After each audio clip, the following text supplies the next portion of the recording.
ಬಿಜೆಪಿಯಲ್ಲಿ ರೆಬೆಲ್ ಎಂದೇ ಹೆಸರಾದ ಮಾಜಿ ಸಚಿವ ಈಶ್ವರಪ್ಪ ಹಾಗೂ ಶಾಸಕ ಯತ್ನಾಳ್ ಸೇರಿ ರಾಯಣ್ಣ ಚೆನ್ನಮ್ಮ ಬ್ರಿಗೇಡ್ ಅಂತ ಹೊಸ ಸಂಘಟನೆಯನ್ನು ಶುರು ಮಾಡಿದ್ದಾರೆ.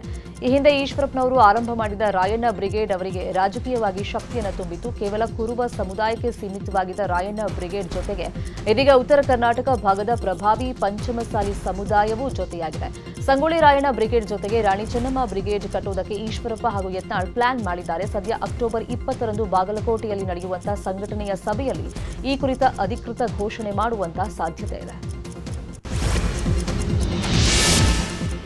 ಇತ್ತೀಚೆಗೆ ನಿಧನರಾದ ಯಾದಗಿರಿ ಮತಕ್ಷೇತ್ರದ ಮಾಜಿ ಶಾಸಕ ವೆಂಕಟರೆಡ್ಡಿ ಮುದ್ನಾಳ್ ಅವರ ಮನೆಗೆ ಭೇಟಿ ನೀಡಿ ಮಾಜಿ ಸಚಿವ ಶಾಸಕ ಪ್ರಭು ಚವ್ಹಾಣ್ ಸಾಂತ್ವನವನ್ನು ಹೇಳಿದರು. ಮಾಜಿ ಶಾಸಕ ವೆಂಕಟರೆಡ್ಡಿ ಮುದ್ನಾಳ್ ಅವರ ಪುತ್ರ ಮಹೇಶ್ ರೆಡ್ಡಿ ಜೊತೆಗೆ ಕೆಲಕಾಲ ಧೈರ್ಯದಿಂದ ಇರುವಂತೆ ಸಾಂತ್ವನವನ್ನು ಹೇಳಿದರು. ಬಳಿಕ ಮಾತನಾಡಿದ ಪ್ರಭು ಚವ್ಹಾಣ್, ಪಕ್ಷ ಹಾಗೂ ಹೈಕಮಾಂಡ್ ನಾಯಕರು ಯಾವತ್ತೂ ಮುದ್ನಾಳ್ ಕುಟುಂಬದ ಪರವಾಗಿದೆ.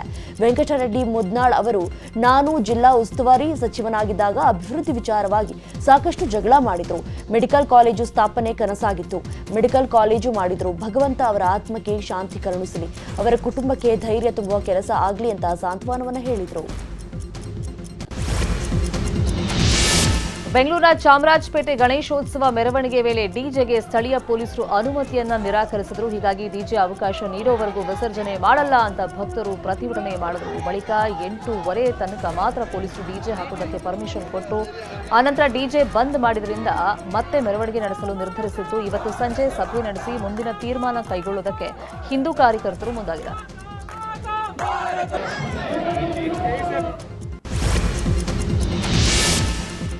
ಬೆಂಗಳೂರಿನ ವಿಜಯನಗರದ ಹಂಪಿ ನಗರದಲ್ಲೂ ಗಣೇಶ ಮೆರವಣಿಗೆಯಲ್ಲಿ ಡಿಜೆಗೆ ಹಾಕಲು ಪರ್ಮಿಷನ್ ಕೊಡದೇ ಇದ್ದಕ್ಕೆ ಪ್ರತಿಭಟನೆ ನಡೆಯಿತು.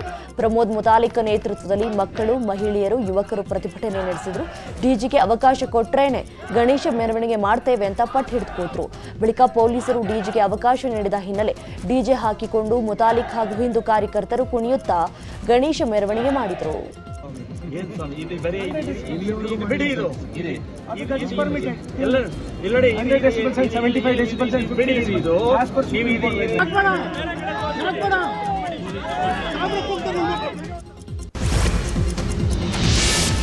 ಈದ್ ಮಿಲಾದ್ ಮೆರವಣಿಗೆಗೆ ಎದುರಾದ ಬಸವ ಜಯ ಮೃತ್ಯುಂಜಯ ಸ್ವಾಮೀಜಿಯನ್ನ ಕಂಡು ನಾರಹೈ ತಕ್ವೀರ್ ಅಲ್ಲಾಹು ಅಕ್ಬರ್ ಅಂತ ಹೇಳಿ ಘೋಷಣೆಯನ್ನು ಕೂಗಲಾಗಿದೆ. ಇದೇ ವೇಳೆ ಹರ ಹರ ಮಹಾದೇವ್ ಅಂತ ಪಂಚಮಸಾಲಿ ವಕೀಲರು ಕೂಡ ಘೋಷಣೆ ಕೂಗಿದ್ದಾರೆ. ಈ ವೇಳೆ ಮೆರವಣಿಗೆಯಲ್ಲಿದ್ದ ಯುವಕರನ್ನ ನಗರ ಪೊಲೀಸ್ ಆಯುಕ್ತ ಎಡಮಾಟಿನ್ ಸಮಾಧಾನಪಡಿಸಿ ಡಿಜೆ ಬಂದ್ ಮಾಡಿಸಿ ಕಳಿಸಿದ್ದಾರೆ. ಬೆಳಗಾವಿಯಲ್ಲಿ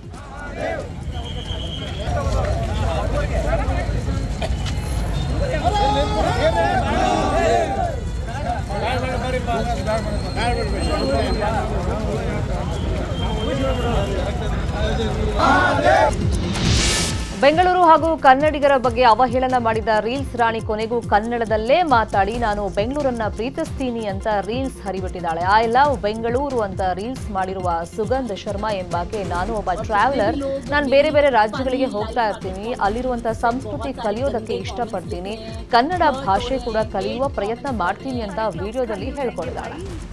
I love बेंगलुरु और जितने भी लोग मेरी funny light hearted comedy reels पे बहुत सारे गंदे कमेंट्स लिख रहे हैं, हर्ट हो रहे हैं, हेट कमेंट्स कर रहे हैं या बहुत ज्यादा जो है हेट फैलाने की कोशिश कर रहे हैं मेरे वीडियोस शेयर कर करके, मैं उनसे सिर्फ इतना कहना चाहती हूँ कि यार देखो मैं एक ट्रैवलर हूँ, ठीक है, मैं जिस भी शहर में जाती हूँ वहाँ का कल्चर मैं सीखने की कोशिश करती हूँ, कन्नड़ा सीखने की मैं तहे दिल से कोशिश कर रही हूँ.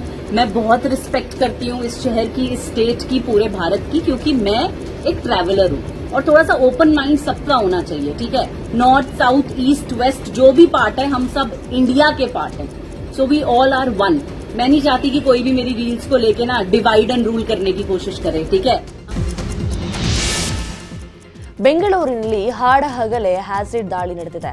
ಉತ್ತರ ಭಾರತ ಮೂಲದ ಯುವಕನ ವೇಳೆ ಆಸಿಡ್ ದಾಳಿ ನಡೆಸಿ ಕಿಡಿಗೇಡಿಗಳು ಪರಾರಿಯಾಗಿದ್ದಾರೆ. ನಿನ್ನೆ ಮಧ್ಯಾಹ್ನ 3 ಗಂಟೆಗೆ ಸುಮಾರಿಗೆ ಕಾಮಾಕ್ಷಿಪಾಳ್ಯದ ಬಾಲಾಜಿ ವೈನ್ ಸ್ಟೋರ್ ಬಳಿ ಘಟನೆ ಸಂಭವಿಸಿದೆ. ಸದ್ಯ ಗಾಯಾಳು ಯುವಕನಿಗೆ ಖಾಸಗಿ ಆಸ್ಪತ್ರೆಯಲ್ಲಿ ಚಿಕಿತ್ಸೆ ನೀಡಲಾಗ್ತಾ ಇದೆ. ಕಾಮಾಕ್ಷಿಪಾಳ್ಯ ಠಾಣೆಯಲ್ಲಿ ಈ ಪ್ರಕರಣ ದಾಖಲಾಗಿದೆ. ಅಮೆರಿಕ ಪ್ರವಾಸದಲ್ಲಿರುವ ಪ್ರಧಾನಿ ಮೋದಿ ನಜಾವುನಲ್ಲಿ ಅನಿವಾಸಿ ಭಾರತೀಯರನ್ನ ಭೇಟಿಯಾಗಿದ್ದಾರೆ. ಪ್ರಧಾನಿ ಮೋದಿಯನ್ನ ವಿವಿಧ ಕಲಾ ತಂಡಗಳು ಭರ್ಜರಿಯಾಗಿ ಸ್ವಾಗತ ಮಾಡಿಕೊಂಡವು. ಬಳಿಕ ಬೃಹತ್ ವೇದಿಕೆಗೆ ಆಗಮಿಸಿದ ಪ್ರಧಾನಿ ಮೋದಿ ಭಾರತೀಯ ಅನಿವಾಸಿಗಳ ಜೊತೆ ಸಂವಾದ ನಡೆಸಿದರು. ಜನರನ್ನ ಉದ್ದೇಶಿಸಿ ಭಾಷಣ ಮಾಡಿದ ಮೋದಿ, ನೀವೇ ನಮ್ಮ ರಾಯಭಾರಿ, ನಿಮ್ಮ ಟ್ಯಾಲೆಂಟ್ ಅಮೋಘ, ನಮ್ಮ ದೇಶದ ಕೀರ್ತಿ ಪತಾಕೆಯನ್ನ ಅಮೆರಿಕದಲ್ಲಿ ಹಾರಿಸುತ್ತಿದ್ದೀರಿ ಅಂತ ಶ್ಲಾಘನೆ ವ್ಯಕ್ತಪಡಿಸಿದರು.